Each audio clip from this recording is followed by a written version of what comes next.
नमस्कार, साधना न्यूज पर आप सभी का बहुत बहुत स्वागत। मैं मनोज श्रीवास्तव हूं और आप देख रहे हैं पोस्टमार्टम में आज हम चर्चा करेंगे महंगाई की। देश में सभी तरफ चर्चा इसी की है।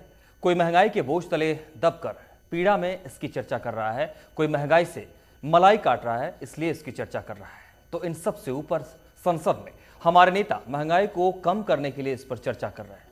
चर्चा चारों ओर है लेकिन समाधान कहीं से आता नहीं दिख रहा है। संसद में बहस की औपचारिकता पूरी हो गई है। विपक्ष ने आरोप लगाए, सरकार ने बचाव किया और जनता मुंह ताकती रही। क्या यही स्थिति आगे भी बनी रहेगी?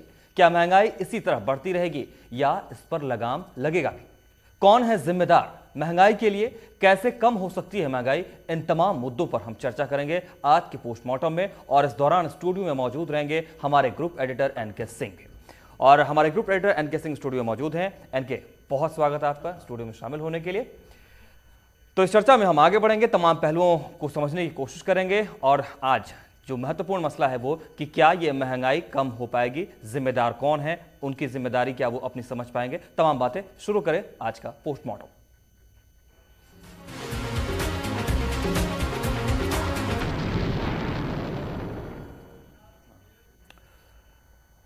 तो संसद के मॉनसून सत्र में महंगाई की गूंज हर तरफ सुनाई दी है और इन सब के बीच सरकार की तरफ से, चूंकि सदन के नेता हैं प्रणब मुखर्जी जी, वित्त मंत्री भी हैं, सब कुछ देख रहे हैं, समझ रहे हैं, महंगाई पर बहुत हो हल्ला है, तो उन्होंने अपनी प्रतिक्रिया दी और पूरे माहौल को शांत करने की कोशिश की है। लेकिन क्या देश की जनता जो इस महंगाई की मार सह रही है उनको शांति मिल पाएगी? यह प्रतिक्रिया जरा सुनते हैं पहले। Because inflation is basically the product of serious mismatch between demand and supply. If somebody comes to this conclusion that lower rate of inflation will ensure higher growth, is not. But correctly, I understood, if I understood him correctly, he did not mean that you give up growth. What he wanted to have growth, but with moderate rate of inflation. And I agree with that proposition. That is exactly the objective which we are trying to achieve. We want growth. At the same time, we want to have moderate. तर्क बहुत बढ़िया सुनने में लगता है कि वाकई महंगाई पर काबू करने की कोशिश हम भी कर रहे हैं और हम चाहते भी हैं, लेकिन मुद्रास्फीति कम करने की जहां तक बात है उस पर सरकार कोशिश कर रही है। लेकिन यह ध्यान रखना होगा कि हमें विकास के पैमाने को भी आगे बढ़ाना है, विकास दर जो है वो भी आगे बढ़े। हम इसको बेहतर समझने के लिए रुख करते हैं हमारे ग्रुप एडिटर का। हमारे साथ मौजूद है स्टूडियो में एनके सिंह, हमारे साथ मौजूद हैं। एनके, वित्त मंत्री साहब की बातें बहुत अच्छी लगी हैं सुनने में वाकई, लेकिन इसकी सच्चाई को सामने लेकर आए आप। हम चाहेंगे पूरे देश में सरकारों पर जब संकट आता है तो हमेशा वो ग्रोथ का सहारा लेती है। इंदिरा गांधी ने जब इमरजेंसी लगाई तो उसके पहले जो उनका स्टेटमेंट था वो यही था कि हम विकास कर रहे थे, लेकिन कुछ लोग उससे गरीबों के उत्थान से नाराज थे, जिसकी वजह से हमें ये मजबूर होके इमरजेंसी लगानी पड़ी। वहाँ भी उन्होंने ग्रोथ का सहारा लिया था। आज इनका कहना है कि साहब अगर 8% जीडीपी ग्रोथ रेट चाहिए तो उसके लिए इन्फ्लेशन जस्टिफाइड है। इनको बताना होगा, सरकार को ये बात शायद मालूम है कि चाइना में भी ग्रोथ हो रहा है और 13% जीडीपी ग्रोथ रेट है, लेकिन वहां पे इन्फ्लेशन नहीं बढ़ रहा और खास करके फूड आर्टिकल्स का तो बिल्कुल नहीं बढ़ रहा है। तो हम अपने व्यूअर्स को आज ये पूरा प्रोग्राम इसीलिए दिखा रहे हैं कि ये बता सके कि किस तरह पूरी की पूरी सरकार इस ग्रोथ को एक ऐसा एक शील्ड बना रही है, ऐसी ढाल बना रही है जिसके पीछे वो छिपना चाहती है। हम आपको बताएं, चाइना में 13% ग्रोथ, लेकिन अगर आप फूड आर्टिकल्स का लेंगे तो 2% भी महंगाई नहीं बढ़ रही है। ब्रिटेन का भी कमोबेश यही हाल है।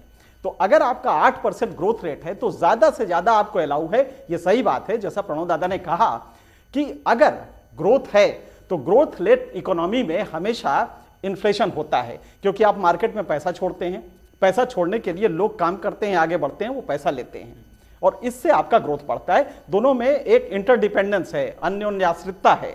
लेकिन ये कैसी है? 10%, 8% ग्रोथ के लिए आपको ज्यादा से ज्यादा अलाउड है कि 2 से 3% तक आप इन्फ्लेशन ले जाएं। 10% ग्रोथ हो और 10% इन्फ्लेशन हो तो ये ग्रोथ कहां रहा? तब तो आपका ग्रोथ जीरो पे आ गया। अगर आपका जीडीपी ग्रोथ रेट 8% है और आपका 8% ही इन्फ्लेशन है तो आप ग्रोथ कहां कर रहे हैं? तो इसलिए एक तो ये आप फॉल्टी है आपका लॉजिक। दूसरा, आपने जो ये कहा है कि डिमांड एंड सप्लाई में रिश्ता है, अरे भाई, आपके पास इस समय बेइंतहा अनाज पड़ा हुआ है, 238 मिलियन डॉलर है, इंडिया का रिकॉर्ड है, 238 मिलियन टन इस समय होने जा रहा है। आपको ताज्जुब होगा कि 65 मिलियन टन इस समय फूड ग्रेन रिजर्व एफसीआई के पास है, लेकिन इसके पास गोदाम सिर्फ 60 मिलियन टन का है। इसका मतलब है कि 5 मिलियन टन, 50 लाख टन सड़कों पे पड़ा हुआ है। और दूसरी बात यह है कि यह डिमांड और सप्लाई का रिश्ता नहीं है प्रणव दादा, आपको समझना चाहिए कि पिछले 30 सालों में जब से आपका यह पूरा का पूरा चला है, 1980 के बाद से प्रति व्यक्ति 1980 में जो अनाज में उपलब्धता थी वो थी 496 ग्राम। एक आदमी को प्रतिदिन 496 ग्राम मिलता था, आज सिर्फ 432 ग्राम रह गया है। आप समझ सकते हैं कि आदमी गरीब हुआ है या अमीर हुआ है। अगर आपका अनाज भी पूरा नहीं मिल रहा है, आप इंग्लैंड में देखें, अमेरिका में देखें, अमेरिका में प्रति व्यक्ति उपलब्धता 600 ग्राम की है आज भारत में, जबकि अमेरिका में कहा जाता है कि साहब वहां पे प्रोटीन ड्रिवन फूड होता है, वहां पे प्रोटीन ज्यादा खाया जाता है, हाई प्रोटीन कंटेंट के डाइट होते हैं। इंडिया में सिर्फ अनाज अपना पेट भरने के लिए जो खाता है उसमें 496 ग्राम प्रतिदिन होता था 1980 तक, आज वो 432 ग्राम रह गया है। दाल 60 ग्राम आज से 30 साल पहले आदमी खाता था, वो सिर्फ 32 ग्राम रह गया है। इसलिए कि दाल की महंगाई, आपको ताज्जुब होगा कि दाल 3 गुना बढ़ गया है। अभी 7 साल में 2004 में दाल की जो कीमत थी वो 32 रुपए 85 पैसे थी, जो कि आज इस समय हो गई है अरहर की दाल 81 रुपए, करीब 3 गुना की बढ़ोतरी हुई है। तो इसलिए वो जो गरीब आदमी है, आपका ये जो दावा है, मैंने अभी सुना पार्लियामेंट में गवर्नमेंट का जो डिफेंस था वो ये कह रहा था, लगातार प्रणव दादा ने भी कहा, सबने कहा कि साहब एनआरईजीए में जो पैसा मिला है वो पैसे की वजह से हमारा डिमांड बढ़ी है और डिमांड की वजह से सप्लाई कम हुई है और सप्लाई कम होने की वजह से महंगाई बढ़ी है। कितना लेम एक्सक्यूज है ये, आपको हकीकत है। उन्हीं प्रणव दादा ने उसी स्टेटमेंट में एक और बात कही कि साहब राज्य सरकारें उठा नहीं रही है, जो एनआरईजीए में हम दे रहे हैं वो पूरा का पूरा यूज नहीं कर पा रही है। जो हम फूड ग्रेन दे रहे हैं वो फूड ग्रेन सिर्फ एवरेज 40% यूज हो रहा है। तो मेरे ख्याल से कुल मिला के ये पूरा का पूरा गवर्नमेंट का डिफेंस एक फसाड है, एक मजाक है और जनता के साथ एक पूरा मजाक हो रहा है इन्फ्लेशन को लेकर। इनके आपकी चर्चा में मैं आगे बढ़ूंगा और हमारे साथ कई मेहमान भी जुड़ रहे हैं इस वक्त। हमारे साथ इस वक्त राजनीति प्रसाद जी हैं, जो कि आरजेडी से वरिष्ठ नेता हैं, राज्यसभा के सांसद भी हैं। राजनीति प्रसाद जी, बहुत स्वागत है आपका साधना न्यूज पर।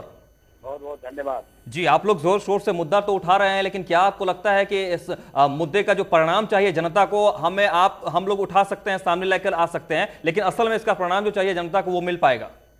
कभी नहीं मिल पाएगा। जो स्थिति है, जो कानून है, जो नियम है, जिस कॉर्पोरेट बॉडी से सारा सामान हमारा चला गया है, ये पूंजीपतियों के हाथ में सरकार चली गई है, ये कभी कुछ नहीं हो सकता है यहाँ।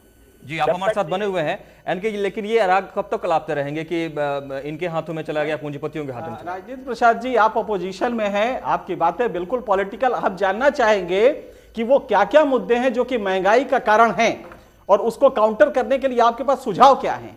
मेरे पास महंगाई का कारण है कि कॉर्पोरेट बॉडी है, बड़े बड़े जो आपके मॉल खुल रहे हैं, बड़े बड़े घराने जो बन रहे हैं कॉर्पोरेट बॉडी के, सारे जिम्मेवारी उन लोगों की जिम्मेवारी है। प्रसाद जी, जनता देख रही है ये प्रोग्राम, हम जानना चाहेंगे, आप तार्किक रूप से बोले मॉल अनाज नहीं खाता है, जब मॉल बनते हैं तो उसका मतलब ये नहीं होता कि अनाज खपत हो गई।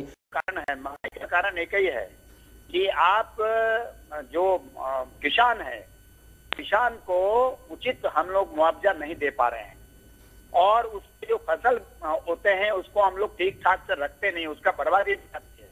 तो ये जो महंगाई है वो महंगाई का कारण एक तो ये भी है। दूसरा कारण ये है कि हम लोग हर दिन जो पेट्रोल है, डीजल है, उसका दाम बढ़ा रहे हैं।